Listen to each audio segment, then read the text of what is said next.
Hello' friends, কি খবৰ আপোনালোকৰ? আশা কৰোঁ সকলোৰে ভাল। মই আজি বনাবলৈ লৈছোঁ এয়া ছাগলীৰ চুস্তা বুলি কয়। এয়া ছাগলীৰ চুস্তা মই বইল কৰি দিছোঁ। এয়া হাওঁফাওঁটো হয় ছাগলীৰ হাওঁফাওঁটো মেডিচিনিক কাম কৰে। যিসকলৰ চাহনী বেমাৰটো আছে সেইসকলৰ ভাল হয়। মই মানে জুইতে গৰম কৰিছোঁ, বিশেষকৈ বহুত আছে ঠাণ্ডা পৰিছে। ছাগলীৰ চুস্তা, আৰু এয়া ছাগলীৰ যোনবিলাক নলী হয়, পেটু হয়, সেইবিলাক হয়। আৰু মই আপোনালোকক বইল কৰা দেখাইছিলোঁ। এইখিনি কাটি কুটি মই ধুনীয়াকৈ মেৰিনেট কৰি ল'লোঁ। এয়া জলকীয়া, পিঁয়াজ, জিৰা, ধনিয়া আৰু কাশ্মীৰী জলকীয়াটো দিছোঁ। এইখিনি চব মই মিক্সিত পিচি পেষ্ট কৰি লৈছোঁ। এতিয়া মই এইফালে কেৰাহীখন ইয়াত পাতি দিছোঁ। এয়া কেৰাহীত তেল গৰম হৈ গৈছে।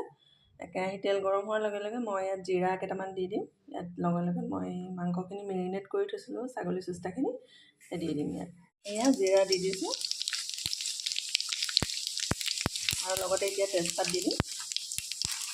জিৰাখিনি ফুটি যেতিয়া ৰঙচুৱা হৈ যাব, এতিয়া মেৰিনেট কৰি থোৱা সেই চুস্তাখিনি দি দিম। খাই চাব, এয়া ৰুটিৰ লগত বা ভাতৰ লগত ধুনীয়াকৈ খাব পাৰি। খাবলৈ বিৰাটেই টেষ্টি হয়। এইখিনি মই আধা ঘণ্টামান ধুই কাটি কুটি ভালদৰে মেৰিনেট কৰি ৰাখিছোঁ। ইয়াত তেজপাত দি দিছোঁ। এইখিনিতে লৰাই দিম।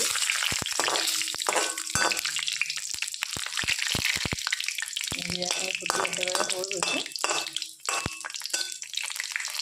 এই গতিকে ইয়াত এতিয়া এয়া মেৰিনেট কৰি থোৱা মাংসখিনি দি দিম। লগতে মই ইয়াত আদা আৰু নহৰু খুন্দি ৰাখিছিলোঁ, সেইখিনিও দি দিম। এইখিনি আদা নহৰুখিনি দি দিছোঁ পেষ্টটো। এইখিনি লৰাই অলপ ৰঙচুৱা হোৱাৰ লগে লগে মই মেৰিনেট কৰিছোঁ চুস্তাখিনি দি দিম। লাহে লাহে কমিশ্ৰণ ভাজি এইখিনি লৰাই যে মই অলপ সময় ঢাকন মাৰি দিম।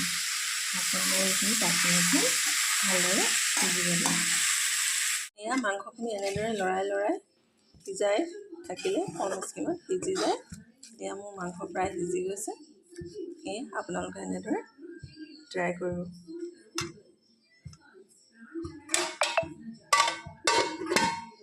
মোৰ মাংসৰ ৰেচিপি ৰেডি। আপোনালোকে এনেদৰে ট্ৰাই কৰিব। এইবিধ হৈছে খাচী মাংসৰ হাওঁফাওঁডোখৰ, এইডোখৰ খাচী মাংসৰ হাওঁফাওঁ। এই বস্তুবিধ খালে মানে মানুহৰ এই এজমা বেমাৰটো হয় যে, সেই এজমা বেমাৰটোৰ পৰা হাত সাৰিব পাৰি। এজমা বেমাৰটো নহয়, এইবিধ বিৰাট দৰৱৰ কাম কৰে। হাওঁফাওঁ, ছাগলীৰ হাওঁফাওঁটো খাব লাগে। এয়া ছাগলীৰ হাওঁফাওঁ হয়।